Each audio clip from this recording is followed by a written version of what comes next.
Hey everybody, it's Jeremy. Welcome back to Lucid's Tournament Game 7, where we are playing Helheim. This is turn 16.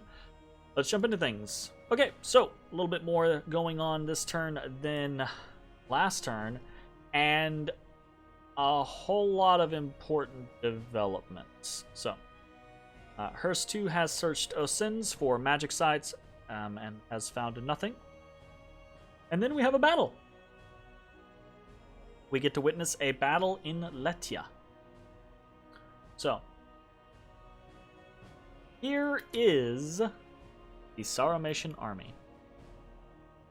Now, this is about 40 Oirapatas, a couple of Inaris, and some gray ones. And I was right, he is running a Trinity. There are 2 of the 3 Trinities here. And you can see he's got some blood slaves. So, he is up against some barbarians, and this is partially understandable as to why Tirnanog has yet to take his cap circle, with this being his cap circle. But we're gonna find out more information on that. But this in and of itself is going to be a whole lot of information. So we can see there's a lot of there's some communion slave happening. There's a lot of awakened tattoos going on. There's some mist form. Okay, so we know he has alteration 3. There's some poison resistance. Barkskin, luck, and there's some horde of skeletons. Right, so horde of skeletons is already turn 16. Horde of skeletons is already locked and loaded. Oof. Okay, the skeletons come out, and that means, along with horde of skeletons, that means foul vapors is also active. Now, foul vapors means very little to us, generally speaking, because most of what we are utilizing are sacreds that have 15 poison resistance when blessed, and we're always blessing. So, foul vapors means very little to us generally, but trying to use an army against foul vapors, especially turn 16, is rough. So, this could be a little dangerous. That being said, the thing that is scariest is still definitely the horde of skeleton spam. He can't have much though yet, right? It's only turn 16, and Inari takes a turn to produce, right? He's only got 2 forts. He had to use some of his turns on things like warrior sorceresses, right? So he can't have too much. We're just gonna keep telling ourselves that. So they routed the barbarians very easily, but there's something else that's really important that happens here. I think. Something else really important that happens here. And that is, let's see the tick. Oh, this bitch is poisoned. She's also twice born. So, I believe that he is, I don't know if they all come twice born. Maybe they do. We'll turn to a white. Yeah, I don't know. I don't know if this is just like a. Let's read the thing. Do the sisters of. Yeah, all 3.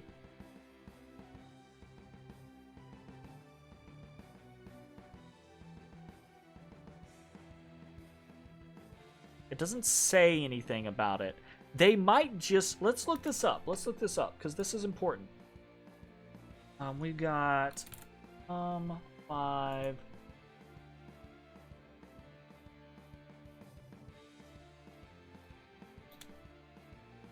is the...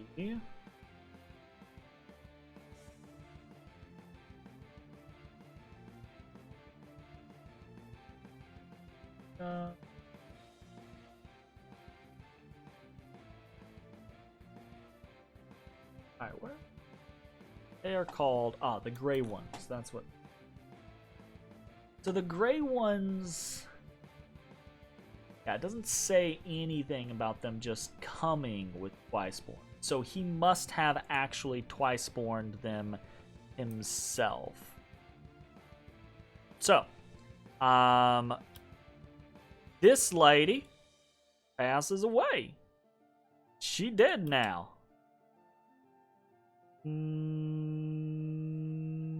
Pop. Oh, nope, she's not dead yet.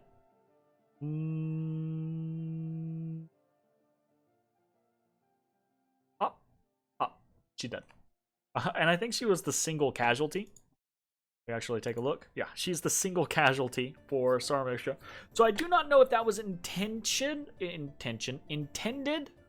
right? If he was trying to pop his Twiceborn on that gray one or not. But that's an important thing. That we need to know that. Because one, that does mean that he doesn't have that gray one for fighting Marverni, right? But it means that she's probably back in the capital for dealing with us. So, if we take a look, which one was that one? We got some different ones. So this is the astral. Okay. So not the nature one. So air, water, astral, death versus water, death, nature, blood. Okay. Interesting. All right, so this army is heading towards Marverni's capital. What else do we have going on? We've got an unexpected event. Harsh law against vagrancy has been decreed, so we lost some population, but we gained 25 resources in Orman, which is right here in between Helheim and Osens. So this is actually half decent because it increases the resources in Osens and Helheim. So that's good. And then the fortress in Osens is completed, and the palisade in Dead Forest is completed. What are we doing this turn? Mostly we're reorganizing. I'm gonna cover what we're actually doing this turn real quick, and then we're gonna talk a whole bunch about the board state. So we're just moving more raiding parties into Saramisha. That's basically all we're doing. We're moving more into Brightgate. We're moving a hearse over towards Helheim so that he can lead the next unit because we're getting another Svartalf, because we want to try to get a Dwarven Hammer, right? That's the overall goal. This guy is site searching. We're going to send out Commander 2 now that he's done with building in Osens. He's going to go pick up this Hell Herding, because why not? We might as well. Over here, Hearst 12 is actually going to go to Dendra Nigra, and he's going to start site searching for air all across our territory, because we need to increase our air income. Loki continues to research. This guy continues to make owl quills. We're sending more scouts further down into Marverni's territory. We are building a fortress in Dead Forest. We're recruiting Jade Maidens in Dead Forest, and basically the only one who's not really doing anything are these people that are hidden, and Hearst 5. Now, Hearst 5, I am leaving. I hate doing this, but Hearst 5, because of our income scenario and what we're trying to achieve, we still want to focus pretty heavily on infrastructure. Hearst 5 is going to put up a lab here next turn, and we're going to get a lab in Osens in the future, right? Hopefully a turn afterwards, but we'll see. Okay. In fact, let's sneak Hearst 12 here. Next turn, when we build the lab in Dead Forest, we can site search in Pulmania. And then look at that. Still gonna be like a full turn. It's kind of whatever. We'll go that way because it gives us a little more flexibility. Basically, we want to get labs up in Dead Forest and Osens, but we have to continue recruitment every single turn, and that's cramping our ability to produce things. So, is what it is. We want to another scout. Like, we still need. No, we can't. Why do we have expensive scouts? Ugh.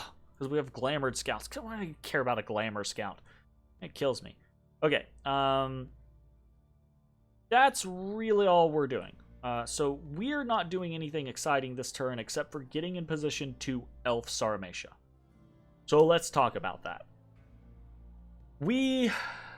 I am a manipulative sack of shit. I have been talking with Sarmatia. I've kind of been egging on this conflict.